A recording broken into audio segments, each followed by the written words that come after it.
Hello guys, तो इस video में हम बात करने जा रहे हैं ई कॉमर्स बिजनेस के बारे में कि ई कॉमर्स बिजनेस क्या होता है। क्या ये इतना कॉम्प्लेक्स है कि हर कोई इसे नहीं कर सकता, या क्या क्या इस बिज़नेस को करने के तरीके होते हैं। तो आज के टाइम में हम सभी अवेयर होंगे अमेज़ोन वेबसाइट से, amazon.in एंड फ्लिपकार्ट, जहाँ से हम अपनी रोज़मर्रा की चीज़ें भी आजकल ऑर्डर करने लगे हैं। काफ़ी ज़्यादा पॉपुलर एंड काफ़ी ज़्यादा फेमस होती जा रही है अमेज़ोन, जिसके काफ़ी फ़ीचर्स हैं। लाइक आप कोई भी प्रोडक्ट देख सकते हैं, उसे मंगाने के बाद अगर वो आपकी एक्सपेक्टेशन के अकॉर्डिंग नहीं है तो आप उसको रिटर्न कर सकते हैं एंड आपकी मनी भी रिफ़ंड आ जाती है। अगर हम कंपेयर करें, सेम प्रोडक्ट हम मार्केट से ख़रीदते हैं तो क्या उसमें चांसेस होते हैं कि अगर हमें पसंद नहीं आया घर पे ले जाने के बाद तो वो वापस हो जाए? तो आंसर यही होगा कि नहीं। ऑफलाइन मार्केट में ऐसा नहीं होता है। अगर आपने एक बार किसी सामान को पैसे देकर ख़रीद लिया तो वो आप वापस नहीं कर सकते, आप एक्सचेंज कर सकते हो किसी हद तक।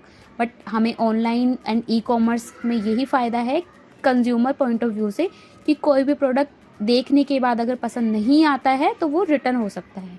बट इन केस आप कुछ ऐसी चीज़ें खरीद रहे हो जो इन कैटेगरीज में आती हैं, लाइक ब्यूटी हो गया, सप्लीमेंट, कोई मेडिसिन, जो आप लेने के बाद नहीं वापस कर सकते, रिटर्नेबल पॉलिसी इनेबल नहीं होती है उन प्रोडक्ट्स पे, है ना, सिर्फ रिप्लेस कर सकते हो आप। सो ये जो ई कॉमर्स बिजनेस है ये इन्हीं वेबसाइट को मिलाकर बना है, like Amazon, Flipkart, Snapdeal and आपका 1mg, टाटा क्लिक, मिंत्रा, नाइका। सो सबकी अपनी अपनी एक खासियत होती है। लाइक अगर हम बात करें कि सपोज़ आपका मिंत्रा किस चीज़ को लेकर फेमस है, तो अपेल्स को लेकर वो बहुत ज़्यादा फेमस है ना। नाइका आपका ब्यूटी प्रोडक्ट्स को लेकर है। अमेज़ोन में हमें सारे प्रोडक्ट्स ही देखने को मिल जाते हैं, वो ओवरऑल ही आपका सारी चीज़ों को करता है। तो ये हमारा जो है एक छोटा सा इंट्रो था कि ई कॉमर्स बिजनेस क्या होता है।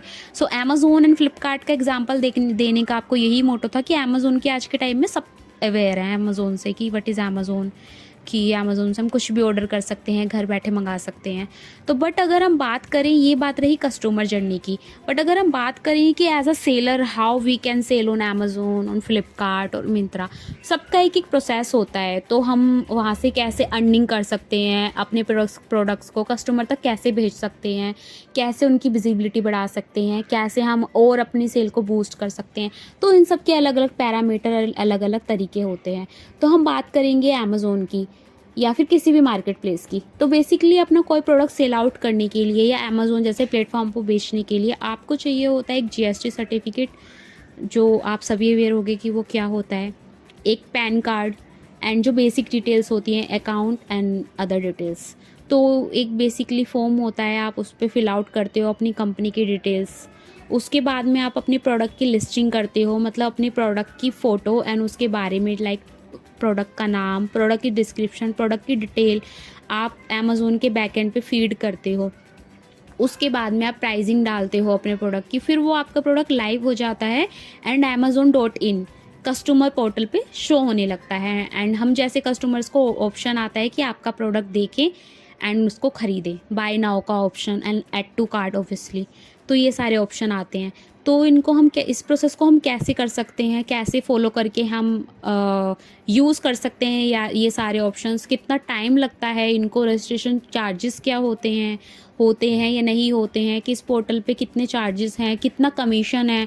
हाँ, एक इंटरेस्टिंग सब क्वेश्चन, मतलब आप दो लोगों के दिमाग में भी आया होगा कि अमेज़ोन ने एक प्लेटफॉर्म खड़ा कर दिया जहाँ से कस्टमर सामान खरीद सकता है।